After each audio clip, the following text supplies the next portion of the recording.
Okay, welcome back. So one of my old friends sent me a note the other day asking about, there's a PSP, paralytic shellfish poisoning, going on in the Pacific Northwest recently or currently.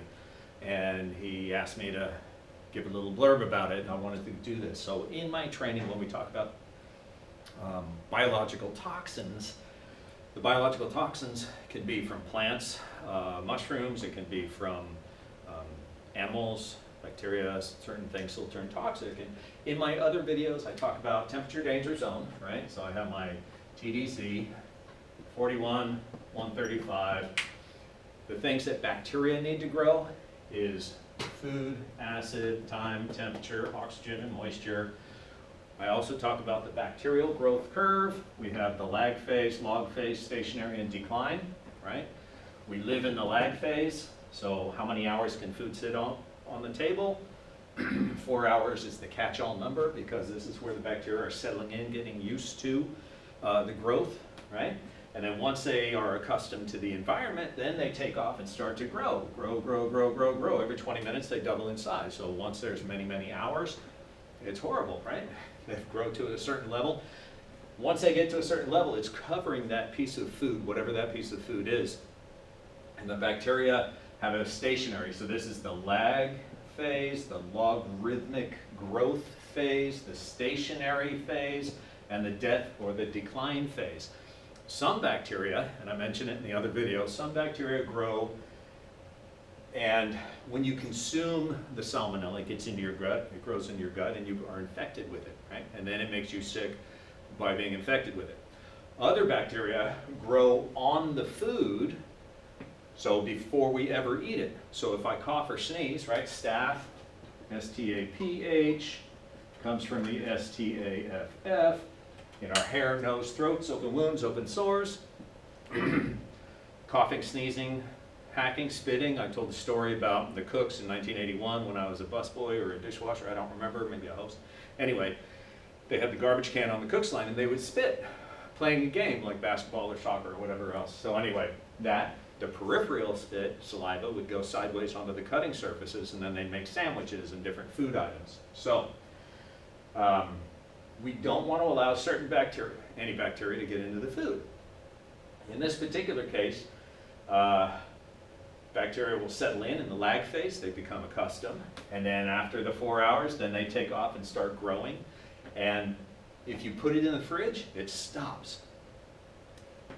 But it doesn't go backwards until you cook to kill.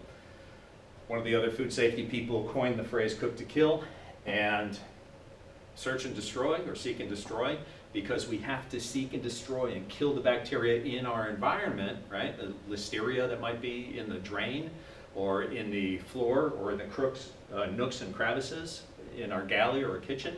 So we have to clean properly in order to seek and destroy, right, the bad pathogens that are in our environment. So we're cleaning. In our kitchen, in our galleys, we should be cleaning everything. The walls, the floors, the baseboards, the side walls of our low-boy refrigerators or our big refrigerators. And we talked about a lot of things. But here I'm just doing a nutshell training on this PSP, this paralytic shellfish poisoning, and other toxic algae from red tide or toxic algae. I just double said that. Anyway, so some bacteria will grow through this, come to a stationary phase where there's no more room for the bacteria to grow and thrive. So then they start to die off, and as they die off, they become toxic. They create toxins on the backside. So some bacteria do this, right? This is our bacterial growth curve. Good so far. All right. When it's nice and warm, this is for us, that has nothing to do with toxic algae, but it's time and temperature relationship, right? We have times and temperatures that allow the bacterial growth. So we as cooks and as culinary professionals, we have to pay attention to time and temperature, right? Okay. So what's the old tale, the old saying? What are the months that we do not go clam digging? So I have January, February, March, April, May, June, July, August, September, October, November, December, and the old tale is the months without R. May, June, July, August. These words do not have the letter R in there, right? All of those have the R, but these ones don't. And what's going on during this time of the year? It's sunny, right? So in the ocean, the sun is bright and shining, and in the waterways, right, where we have our clams and mussels and oyster companies growing the shellfish, it's nice and warm. So the sun beats down on the water, and the algae, if it's there, grows and grows and grows and grows and grows and grows and grows. And then it eats up all the oxygen in the environment, chokes itself off, and dies. And then the bacteria in that algae, it's dead, it begins to lag phase, log phase, stationary, and decline.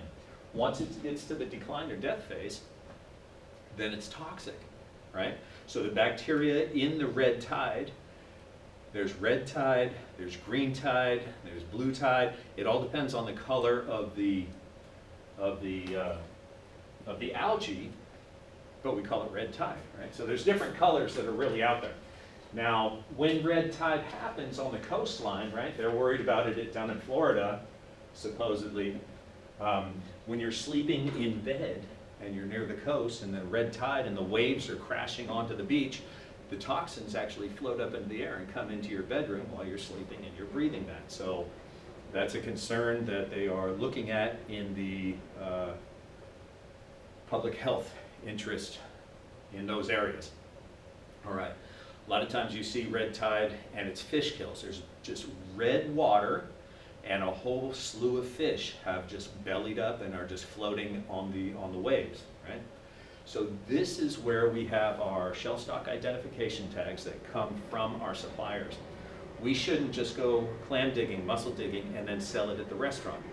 Remember our risk factors, 37%, 19%, 16%, 11%, 6%. We have to purchase everything from their reputable supplier, approved reputable supplier. And they give us our shell stock identification tag. And they run HACCP, Hazard Analysis and Critical Control Point Systems, to make sure that the food that they harvest out of the water is safe as possible. So a lot of times the shellfish is in a bag, right, a netted bag on a platform, and twice a day they go out there and flip the bags and rotate the bags, and then the tide comes in and out, and then they flip the bag again. Or it's the Colch method, which is on a trellis with ropes, right? And then the shells are put on the ropes, and then it's seeded with all the various shellfish, oysters, I'm pretty sure. So the Colch method, the bag method, I mean, they're sitting on a rock. So we don't test as just somebody who's going to go to the beach. You don't test the water, you don't know about it.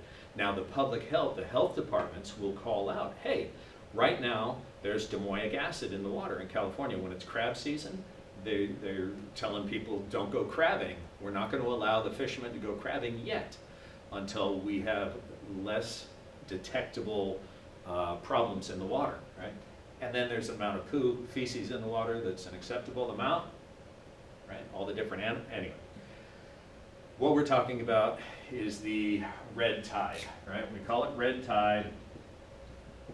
Toxic algae, right?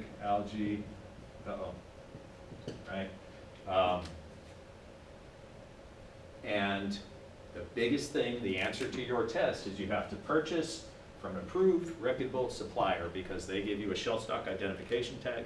They test the water. If red tide happens in their neighborhood, they stop harvest.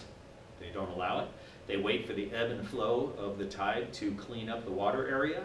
Then they test the animals and then the shellfish, and they make sure that they aren't contaminated, because they're self-cleaning, right? They're filter critters, and they eat anything that comes across them, and then they'll self-clean over time.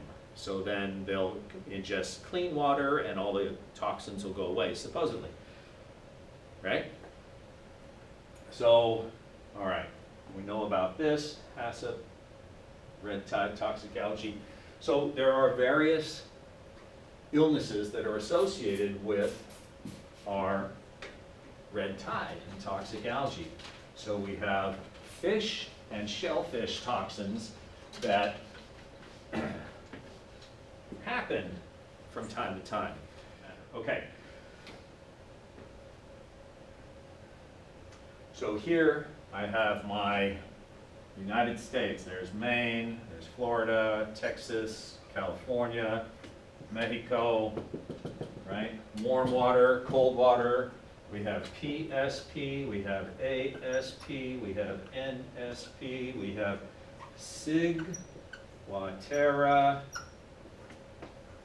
fish poisoning, that's fish, right? And then we have scombroid, fish poisoning, that's fish. PSP, ASP, NSP, these are all shellfish poisoning. And then there's DSP also, diuretic shellfish poisoning. When the red tide, right, toxic algae goes through a bacterial growth curve, lag phase, log phase, stationary and decline, it becomes toxic on the backside, toxin, which means poison, another word for poison. So once the bacteria grows to that level, then you go clam digging and you get certain oysters. So here in the neighborhood, we're on the California coast near San Francisco. And in San Francisco and in Sausalito, which is right across the Golden Gate Bridge, there is the Marine Mammal Center, which rescues injured and hurt and sick marine mammals. California sea lions, harbor seals, those type of animals. So they go rescue them and bring them back to their little hospital, they rehabilitate them, then they take them down to the beach and they release them back into the wild. When I was very young, my sister used to work there. And so I grew up going there, and it's very cool, and kudos to those people. So many times they're having sea lions on the beach that are in convulsions and are fixing to die, right? And because it's paralytic shellfish poisoning, they're going paralyzed and they're getting ready to die. And then there is ASP, and this is the one I always forget. That's the one, ASP, the one I always forget. Oh, amnesic shellfish poisoning. See what I did there? Okay, so you get amnesia and it affects you and then you die. Diuretic shellfish poisoning, you get obviously diarrhea. All right. Neurotoxic shellfish poisoning affects your mind. And the same red tide that affects these shellfish in the warm water for neurotoxic shellfish poisoning is Ciguatera fish poisoning. Now these are the predatory fish that eat the smaller fish, right? And so it's the food web and the food chain. So we have Bad Jack smokes grass. One of my old instructors from Sacramento, he came up with this, and it stuck with me, and so I use it, and I tell my class. So Bad Jack smokes grass, barracuda, amberjack, snapper, grouper, Ciguatera has a G in the middle of the word. Ciguatera has a G in the middle of the word. Goes with the G, grouper, right? So these are the predatory fish that eat the little fish that ate the red tide, and then we go fishing, like the Coast Guard, these guys, they'll fish off the fantail, which is on the back of the boat, right? And they go fishing, they pull up the catch, they butcher it down, they eat it, and they could get sick, right? Because no one is paying attention to the red tide or anything else that's in the ocean. So there. So the cooks, right, the actual CSs, the cooks, cannot serve those caught fish to the crew. I mean, the individual who catches it can do it and eat it and share it with their friends and everything, and if they get sick, they get sick. But the cooks are supposed to not serve it on the boat because there's no control. There's no security, there's no safety. Our job as a cook is to purchase things from that approved, reputable supplier because there's more control. The fishermen that catch those fish out in the ocean and then sell it to the supply chain are regulated, and they have to watch for red tide, and then they don't go fishing during that red tide time. So it's a big deal. Well, a lot of people are like, oh yeah, I haven't hurt anybody yet, I haven't killed anybody yet. Not yet, and it could happen. It does happen because these things happen every year, oftentimes. So we're the professionals, right? We are the food safety and food service professionals. It's our job, it's our profession to do it correctly and properly. And if you choose to go off and just fish off a fantail and feed your crew anything and then they get sick, well, it's on you, all right? This is what I do. I talk about the food safety. So I'm a little over the top oftentimes. Yeah, anyway, all right. So paralytic shellfish poisoning, you go paralyzed and die. Amnesic shellfish poisoning, you get amnesia and then you can get sick and die. Neurotoxic shellfish poisoning and ciguatera fish poisoning from these fish, right? It changes your mind. Down here, it changes your mind. It changes the perception of your mind. You can joint and muscle pain for months or years, a reversal of hot and cold sensation, right? So we have something hot, you think it's cold. You touch something cold, you think you got burned. There was a story of a woman walking on a tile floor and she thought she was getting burned through the bottom of her feet. There are other fish associated with ciguatera fish poisoning, but these are the main four that are in the books that we talk about, right? Part of the presentation. All right, scombroid fish poisoning is a different style. Scombroid fish poisoning is when the fishermen are out in the ocean and they go fishing, they catch the fish. How do they store them on the boat? Well, they either store them in a live well where the fish are still alive inside that well in the boat, right, full of water and they're swimming around, or they catch them, they eviscerate them, they pack them full of ice and put them on ice storage and keep them cold. Keep them cold, right? We have our temperature danger zone, 41, 135, right? And so they're packing full of ice, that's going to be at least 32 because that'll keep it as cold as possible. There's been tuna fish associated with salmonella, right? So chicken of the sea. But here we're talking about scombroid fish poisoning.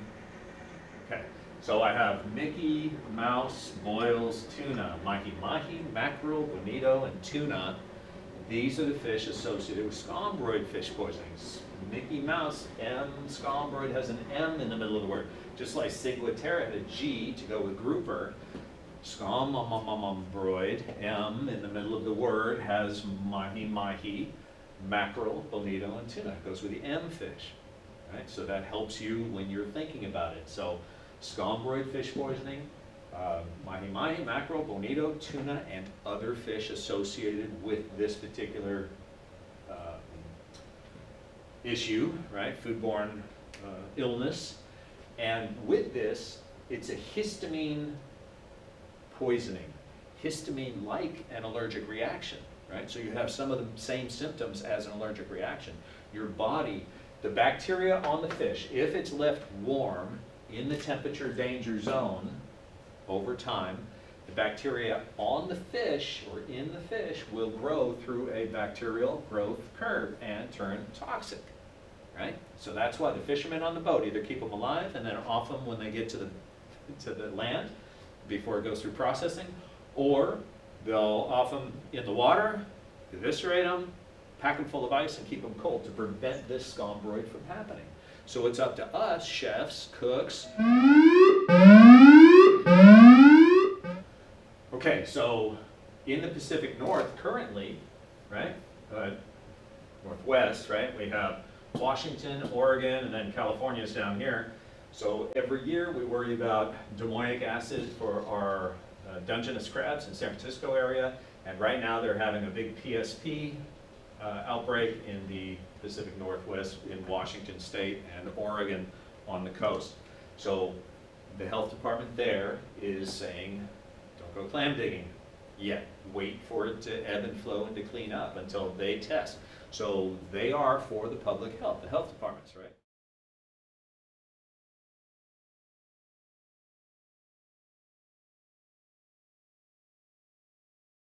The health departments, right?